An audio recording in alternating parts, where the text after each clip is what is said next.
Kung ito naman ay legal process na nanggagaling po sa ICC, hindi naman po natin ito maaaring pakialaman dahil ang kasong yan ay naisampa noon pa, 2017 at hindi pa po Pangulo, si Pangulo Marcos Jr.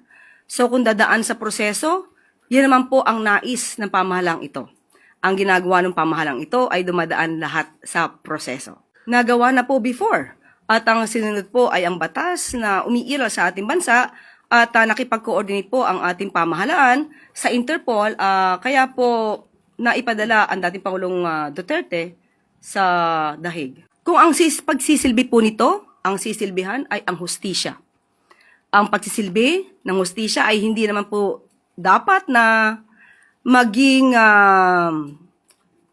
daan upang kampihan ang iilan o kakampihan ang ilang mga nasasangkot sa nasabing criminal complaint.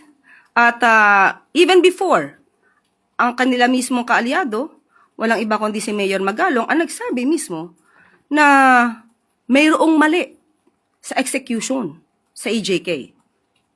Si Mayor Magalong na nagsilbing oversight committee head ang umamin na maraming naging patayan na hindi nararapat. At ang ibang nasa listahan ay mga political rivalry, di umano. At ito ay maling-mali. So, kung mismong isang Duterte supporter nagsasabing mali ang nagawang EJK, hindi po ba dapat na lamang na maimbestigahan po talaga kung sino dapat mamanagot? Di po dapat i-encourage ni Numan na magkagulo kung nagsisilbi lamang po ng valid warrant of arrest. Muli, ang kaso na isinampa, kung meron naman pong batayan, ay dapat lamang po madinggin. Para malaman natin, pareho naman po ito magiging hustisya sa dalawang panig.